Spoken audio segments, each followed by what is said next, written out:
What is up, guys? Austin here for this month's Top 5 video along with Joe and Alex. And in this video, we're kind of killing two birds in one stone. Not only say Easter, but for you stoners out there, this is your national holiday. Happy 420 for you guys. So if you couldn't guess it, we are celebrating the Top 5 stoner movies. We do have some honorable mentions, of course. I'm gonna piss off Austin. My honorable mention is a tie. Every single fucking Cheech and Chong movie. You know, that's pretty much, well, that's one of mine, so yeah. It's just hilarious. I mean, these two going across the country. That was okay. I mean, they weren't the best to me. Yeah, I agree, but still, they're classics. Everybody looks to them. They're like the gods of stoner films. Yeah. Well, I have two more honorable mentions besides every Cheech and Chong movie. One of them is Jay and Silent Bob Strike Back. My last one is actually Ted. Ted's actually a stoner movie. Think about it. It's a Ted that smokes weed, Alex. It's a Ted that smokes weed. Otherwise, those are my honorable mentions, so let's go on to the top 5. Number 5. My number 5 is the one that started it all. Reefer Madness. You got my number 5 too. Woohoo! That's what we found in my top 5. Reefer Madness. Oh yeah, back in the but this was those anti-marijuana movies back then. This was pretty much marijuana is evil. This is what's gonna turn you into. But we saw the colored version. Oh yeah, the rip track. Yeah, well, the black and white version was when it came out. Blue and purple smoke. And red smoke. That's what the smoke was like when they did the color. Anybody that smoked marijuana in that movie pretty much became a sycophant and a killer. Mm-hmm. And like a manhunt. Yeah. Everyone turned into a psycho killer. Just all out complete hilarity of it. That Riff Tracks actually said, hey, you know what? Let's make a live event out of this. That was my first one. That was hysterical. Yeah, it was all of our first. Oh yeah, that's right. The guy that jumped out the window and killed himself. Oh yes. Oh yeah. that ending was just like I said, I don't remember the specifics of it, but like I said, it was tough too. All I remember was the people going crazy smoking the weed and the marijuana, blue smoke, and the blue and the purple and the red smoke. It was just absolutely and yellow too. Oh yeah, there was yellow smoke. Yeah, that's why it's my number 5. Mine too. I can't really say much about it other than funny. My number 5 is an action movie. It came out in 2012. It's one of those movies that when it gets to the slow motion scenes, the colors, and everything. My number 5 is actually Dread. What? That's a stoner movie? Well, I've watched it so many times. Just think about it. Like when it gets in the slow motion scenes, the colors are so saturated to the point where, like, if you were stoned to watch this movie, you'd be like, "Holy shit!" Okay, so you're gonna base it on the fact that if you look at a scene like that, it's like you're visualizing it through like that. Like it stimulates your brain, everything. Like if you've smoked it up. That's fair enough. Mind blown. That's fair enough. Yeah, Dread is one of the best action movies to hit in the 2010 era, anyways. If you haven't heard of Dread, it's Carl Urban who plays Dread, goes up into this big-ass mega city with Judge Anderson, played by Olivia Thirlby. They're trying to take down this high drug lord named Mama, who is played by Lena Headey, who was in The Purge, who was also in Game of Thrones. It's just basically a non-stop thrill ride the entire time. And I mean, believe me, especially the slow motion scenes, the colors are so saturated. It's like beautiful violence that you're looking at. Which is what a stoner would say. And there's so many one-liners in the movie. Dread makes you laugh a lot. It's just a cult classic. And again, like Alex says, like Reefer Madness, it's a cult classic, but this is a new cult classic. But anyways, yeah, that's why Dread is my number 5. Number 4. My number 4 is a recent movie. It's mostly based on a video game. It's called Grandma's Boy. Oh yeah, I forgot. I considered putting that on. Grandma's Boy. Oh man. Well, it's about a video game tester. It's not really a video game. Yeah, about a video game tester where he has to make a video game about. I haven't seen it. It was called Demonic. I heard that they were supposed to make that game, but it got canceled. Which is stupid. Which the game looked badass. It did, yeah, it did. It should have been for the Xbox. That would have been like the best Xbox game ever. I haven't seen it in a while, so I can't really say anything much about it. I remember the movie very well. But it was very enjoyable. It was funny. It was. Was this Happy Madison? Yeah, it was Happy Madison. Surprisingly, yeah. This was the last good Happy Madison production, I will say. Yeah, it is a stoner movie, that is for sure. And Rob Schneider got a Razzie for this. Rob Schneider was in this? Yeah. And he got a Razzie. He got a Razzie for supporting. Did it get any Razzies this movie? Who? Did it get any more Razzies this movie? No, just this one. Okay. Just one. Because so Rob just worst Schneider. supporting actor. Just because of Rob Schneider. But but aside from Rob Schneider, Who got booed out of the improv? yes, I remember vividly. There was one character who had like this twitch. Yeah. When he got so pissed It off. was like a robot type thing, yeah. I am going to kill you.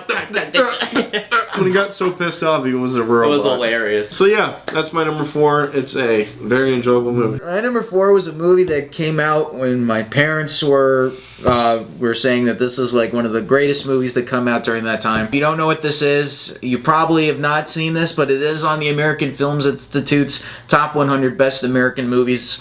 It is Easy Rider. Oh, I've heard of it. Yes. Living on the highway of desire. That song wasn't even in the movie. These are two hippies that are, you know, because the hippie movement was over, but these two have stayed and they're trying to explore their freedom and everything like that. You know, they're on motorcycles, they're driving down the highway, but there's one scene in particular where they pick up Jack Nicholson and they're trying to go down to New Orleans so they can pick up some hookers. Because they're supposed to be, because it's like, they're like, as Jack Nicholson said, these ain't pork chops, these are U.S. prime. Peter Fonda's character introduces Jack Nicholson's character to marijuana for the first time. Mm-hmm. And they start going into this whole conversation about, because Dennis Hopper's character sees something in the sky and Jack Nicholson's like, that was a UFO beaming back at you. And he goes into this beautiful monologue, which if you've never seen the Jack Nicholson monologue that he did in Easy Rider, that was one of the monologues that propelled his career. This is way before Jack Nicholson became the star that he was in the 70s and the 80s. Before he was at all those Laker games. Yeah, before he was at all those Laker games. But just for that scene alone, because it's a very memorable one, I believe it is the scene that propelled Jack Nicholson to what he became. Highest heights. Yes. And everything, so that's why it's my number 4. My number 4, this is a movie that will give you the munchies watching it. It's Harold and Kumar Go to White Castle. My number 4. Yeah, come on, it's Harold and Kumar, dude. Yes, I knew there was going to be a Harold and Lumar in there somewhere. Oh, they're happy. Lumar. Yeah. You said It's Lumar. Kumar. It's Kumar. I say Lumar just to piss people off. These guys are real stoners. These guys are stoners. Basically, if you guys haven't heard of White Castle, or necessarily Kumar Go to White Castle, they're slackers. One night they get stoned, and they see this commercial for White Castle Burger, so they decide to go on an all cross-country trip just to go to White Castle Burgers. Now on the way, they get into so much shit. It is hilarious. They have a Jaguar smoke weed, and it was, oh my god. It seemed like where they take the guy's truck, that red truck, and like they drive away. And then they go hang gliding. Yeah. Or like, when they take the truck, it's like, that was so not extreme. Once you see all this stuff, if you smoked and if you watched them eat, your mouth would water. Watch these guys eat alone. But anyways, that is why it's number 4. My number 3 for me is another recent movie. This one is kind of hilarious. It's got Seth Rogen, it's got James Franco, it's Pineapple Express. It's not mine, but it's higher on mine. Oh, damn it. What more can I say? I mean, Seth Rogen, who is a pothead, first of all. Yeah. Yep. So he wrote, he directed. No, he only wrote it. He wrote it, he starred in it. So he was pretty much playing himself. He does, but he's great at it. Yeah, and James Franco as the drug dealer. Whoa, man. Yeah. I will say that the plot was very enjoyable, and there's a lot of weed, so Yeah. this is a great movie. That's why it's number 3. Well, my number 3 is one that you showed me. Your dad said that if you haven't seen this movie, you're not American or something like that. It's one of the best American movies of all The time. hell? Roadhouse. No. Oh. No. He calls it a true American classic. Soul Plane. Oh my god. Really? Yes, Soul Soul Plane. Plane. Come on. Soul Plane. Really? Yes. Come on, that's a stoner movie. Are you kidding me? You got the pilot ODing? Snoop Loop. The ODs. the It's plane's got basically I remember that. yeah, it's basically Airplane except it's with drugs and oh god, the pilots ODing. And the plane's got hydraulics. Yeah, exactly. Oh, I remember that something scene. Like the guys on the Texas airline, like, what the fuck is going on? Just all around hilarity in that. I mean, just the fact that Snoop Dogg is our pilot and he OD'd and the plane's about to go down. What are we gonna do? I mean, it's basically Airplane, except it's nightclub 20 in years in the Airplane. future. Yeah, especially if you're a stoner, I think you can appreciate it. It was like, now I know never to do, weed while I'm flying a plane. If I ever fly a plane. Because I'm gonna because this on could. a plane. I mean, I'm sure they would do like PSAs like this could happen to you, pilots. No one wants to be a Snoop Yeah, Dogg. nobody wants to be a Snoop Dogg. Or Snoop Lion. Ugh.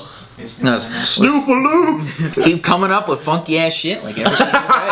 So, all right, so that's my number 3. My number 3 is a classic. Number 3 is The Big Lebowski. The dude abides. Yeah! The Coen Brothers, one of their best, and it's one of the most underrated movies. And No, it's not. It's not underrated. It It's is. not No, underrated. Inside Llewyn Davis is underrated. The Lady Killers is underrated. That's debatable. Jeff Bridges plays as the dude he is. It's a very strange group of friends. John Goodman plays as that one crazy ass guy. Like, what was it like? So does anyone read the fucking rules of this place? If anyone breaks a rule, he goes man. ape shit. Jeff Bridges is like, just calm the fuck down, bro. Yeah, man. Like, calm down, dude. Steve Buscemi is in it. Oh my god, he gets his ass kicked so many times in this movie. me my 20,000 in cash. He's like, it's goddamn, it's the sweet take of the look. Yeah. Didn't you But, watch this on your birthday last year instead Yes, of I football? did. I watched Big Lebowski instead of football. Fuck football. But anyways, that is why it's my number 3. Number 2. My number 2 is something excellent. Austin already mentioned. It's Harold and Lumar. Oh, no. Never mind them. Never Harold mind and them. Lumar. You had to do Go to it. White Castle. Austin pretty much just explained why I like this movie. Except he forgot to mention one very large thing. What? NPH. Oh, fuck! Neil Patrick Harris. Oh, God, when he gets in the drugs, you see him coming out, and he's like, woo! And then when he brands his name on the girl's ass. No, that's the second one. No, that was the first one. No, that's the second one, dude. We'll look this up. No, Austin pretty much explained it. He forgot to mention NPH, so I'm still pissed about. Don't know why. But I did. hey, that's why it's my number 2. Well, my number 2 is a classic. Everyone uses a classic. I'm pretty much going to say that just to piss these two up. No, him. Anyway, this one came out in the 80s. These two have just their personalities in general make you just laugh along with them. You want to root for them, specifically with the conflict that they have to go through, especially when you have George Carlin as their mentor. Oh, never mind. Yes, I mean, come on. I mean, come on. We already know what it is Yes, at this it's point. Bill and Ted's Excellent Adventure. I thought it was gonna be like mine. Never mind. Good No. choice. But yes, here we have two basically stoned out guys. Wild Stallion! 69, dude. These two stoned out dudes are failing history class, and they need to find some way to pass, or otherwise they're going to fail, and they're not going to be able to graduate. Babes! I love San Dimas! He loves San Dimas. That's it anyway. They get Napoleon, they get Abe Lincoln, they get Joan of Arc. Joan of Arc, they, Beethoven. they get Billy the Kid. Socrates. Beethoven. Yeah. Wait. Yeah. But I love They get so much shit. But I loved when Genghis they. Khan. But I love Napoleon the best because he goes through the water park. Oh, He's God. trying to get through the water park and he's trying to get the kids out of the way. I He's remember. trying to get through the It takes slide. one of those seconds like, Yeah. It's like not a woo! And just the presentation at the very end of the Oh, movie. that was when hilarious. When they're finally do their presentation and you got Abe Lincoln giving it goes, "Party on, dudes!" or something like that. It can't compare to what's number one, and it's like the god of all stoners out there. But we'll get to that very later when he does his number 2 and then he does his number 1. My number 2 came out, I believe, in the 80s or early 90s. I can't remember what it was. But anyway, it's gonna cut it short. It's Fast Times at Ridgemont High. 80s. Yep, that is it. Thank you. Stars Sean Penn. He's the only recognizable actor, I think. Macaulay! Orders the pizza in the classroom, and all of a sudden the professor eats a pizza. He's like, You dick! Sean Penn's character was trying to pass a history class. Sean Penn's character was absolutely fucking hysterical. He arrives late so many times in the class. So many great things about Fast Times at Ridgemont High. The cast is great, the acting is great, the direction is great. It's also a good coming of age story. That's why it is my number 2. It's number 1. My number 1 is widely regarded as the greatest stoner film of all time by my college friends and pretty much everybody online. It is Half-Baked. Really? Yeah, Half-Baked. That makes sense. That makes With sense. Dave Chappelle. That was a really crazy movie. I didn't see Half-Baked it. with Dave Chappelle. Basically, these 4 guys, they pretty much know each other since kindergarten.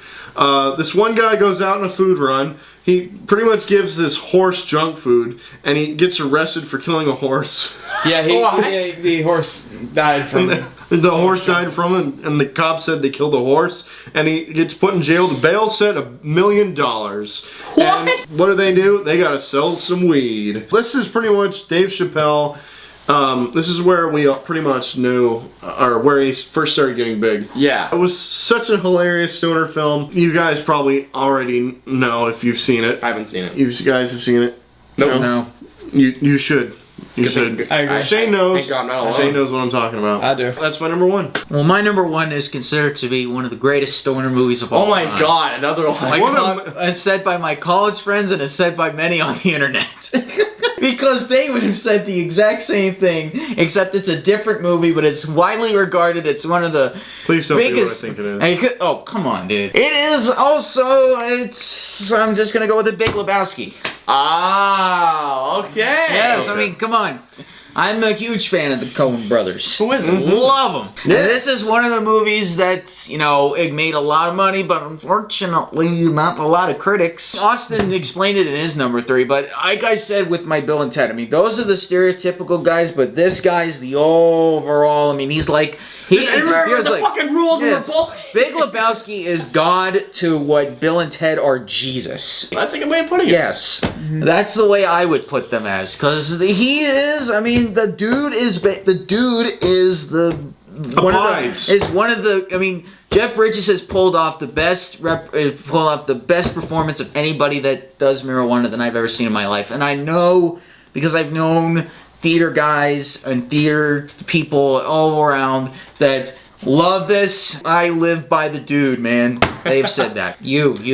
My number 1, when I first saw this movie, I didn't really like it too much. When I saw it again and again and again, I treated this as a religion after continuous viewings. Number 1, Pineapple Express. Yes. Dear Pineapple Express, please give me $1 million. I'm begging you, Pineapple Express, to me, is the best stoner film I have ever seen. You have James Franco, Seth Rogen, one of the best, dynamic duos romance stoner movies right there. Seth Rogen plays as a slacker who smokes weed. He was a process server, goes around, and people fucking, people hate You got this guy. served. You got served, yeah. And James Franco does, oh my God, when he played that Saul, he plays that role like it's the back of his hand. My ringtone is from that movie. And it's from Craig Robinson. He's like, oh my, Craig Robinson's the fucking man. It's this part, hold on. This is from the movie. Shut the fuck up! When Seth Rogen gets Amber Heard away from her house, he puts his hand in the food, he's like, yo, the food's so warm! At one part, he shoots his partner, and he's like, I knew you got soft. Dinner's gonna be cold tonight, asshole! This movie is so fucking quotable to me. To me, this is the perfect stoner movie. Every time I've watched it, it gets funnier and funnier and funnier to me. But anyways, that is why it is my number 1. Now, the moment we've all been waiting for, it is time for... the Shitstains of stoner movies. Now, for me, this was really hard to find them. Do you want me to go first? I don't have one. I don't care. It was tough for me to even come up with one. Well, I found one, just one. And when I looked at it, I completely agreed. Not only is it not funny whatsoever, it is one of the most annoying movies I've ever seen in particular. Mine is, Dude, Where Is My Car? That's not mine. I actually like that movie. I don't like it. I don't like it. Dude, what does my tattoo say? Yeah. What does your tattoo say? No, dude! Dude. Yeah, Dude, what does mine say? Sweet! What is mine? dude, what is my? I'm like, shut the Sweet. fuck up. Did I you kept like the up- drive-through scene? That was so fucking awful. I don't know. I just didn't I find thought it you were funny. quoting SpongeBob there. Ashton Kutcher, you know, I've never really liked him that much as an actor. I've never really liked him. He plays the same fucking guy in every movie as a Luffy Duffy.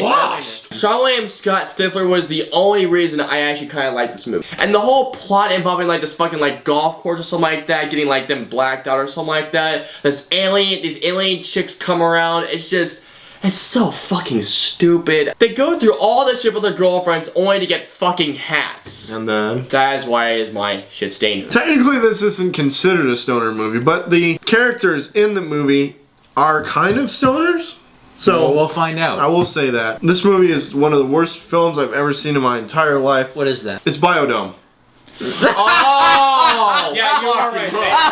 There aren't any references of smoking in said movie, but they are stoners. It's Pauly Short, that's why. Biodome. That movie was so That was bad. so It bad. was so bad. Holy shit. Two guys. You just made mine look like a fucking masterpiece by saying that. Yeah, pretty much. Oh my I'd say god. one thing and one thing only. Just bringing it up. I mean, do I really need to explain it? I don't even want to explain it. Because you guys know how bad it It's is. Pauly fucking You know how bad it Short. is. Oh Just my. look at this. Look at it. Look at it. I'm pretty sure the green screen is going bad right now just from hearing it. Now? Yes. Look at it. You shouldn't even put anything up there. You should just keep it green for Just that keep it one green. part. No. Yeah, you don't need to say anything. There's really no plot. There's no characters. There's no story It's involved. just two guys fucking going along. It's just Pauly Shore being Pauly Shore, and they made millions of dollars. And one of the Baldwin brothers. Yeah, that's pretty much why it's my shit stain. Alright guys, those were our top 5 star movies, the honorable mentions, and of course these shit stains as usual. Thank you to Joe and Alex for joining in this list. Happy 420 to all your stoners and happy Easter for all you guys. The Easter Bunny is pretty loaded today. Okay, and until then we will see you guys next time. Arrivederci until we meet again.